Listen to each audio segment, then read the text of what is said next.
Ryan, we just had that story of the hiker rescued, and a good reminder that you had for people, tomorrow may not be the best day for hiking. Yeah, there'll be winter conditions in the high elevations, even some snow that falls tomorrow morning in spots. So. Wild to think about in May. Yeah, you know, it's enticing this time of the year for people who like hiking and outdoor things like that, but you just have to remember in the mountains it can still be winter-like, and it will be in spots tomorrow morning. But outside the mountains, just looking at some rain showers on this first day of May, we were very close to the average for this time of the year. One above in Portland and a couple below in Bangor with a high of 58. Right now we still are in the upper 50s to lower 60s south of the mountains. It is cooler in northern Maine where we didn't really break the clouds up much in Aroostook County. Still a little cloudiness over down East Maine, but most of us will have a good view as the full moon comes up in about 2 hours from now.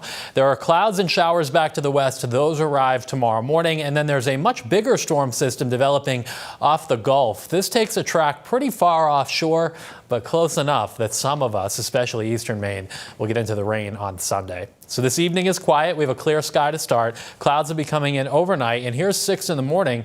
Yeah, some patches of snow up in the high elevations of the Whites and the western Maine mountains too.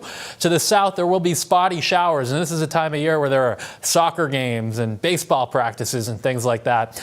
I don't think it's a soaking rain, but there will be showers off and on through the day tomorrow that will make it challenging to get outdoor plans in completely dry. But as long as you can tolerate a little rain, I think most of those plans are doable. It'll be mostly cloudy other than the showers that come through, with highs tomorrow only around 50. And then here's a look at the storm. Tomorrow night it starts to move northeast, and it takes a track that's pretty far offshore but close enough where the precipitation shield comes into part of Maine on Sunday. If this were a snow forecast, we'd be pulling our hair out because we're right on the edge of this thing. But in this case, it's rain and it just impacts outdoor plans, so it's a little easier to take in that regard. The message here is that if you're in eastern Maine on Sunday, it looks quite wet, particularly in the morning. To the west, though, you may not get into all that much rain across southern, central, and western Maine, and there probably is some partial sunshine that begins developing on Sunday. And where you get the sun, temps push well into the 50s, but in eastern Maine, where rain continues off and on, it'll be much cooler. Temps only in the 40s there on Sunday. So the rain chances break down this way. A low chance to the west, maybe just a shower, but they steadily tick up as you get into eastern Maine. Check in with Alan tonight and Christian and Dana over the weekend, because this has been a tricky one to follow. And again, when you're on the edge of it, makes it difficult to precisely nail down where the rain will end. But we think that eastern Maine's the best chance for rain on Sunday.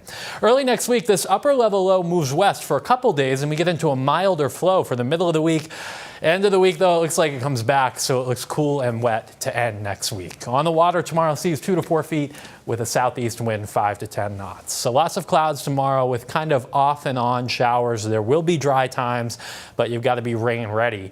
On Sunday, western Maine drier, down east Maine wetter, and then early next week we return to sun, temps in the 60s. And the next week, though, does look cool and damp, Amanda. Okay. All right. We kind of got the up and down going there. All up and down, yeah. All right, Ryan. Thank you.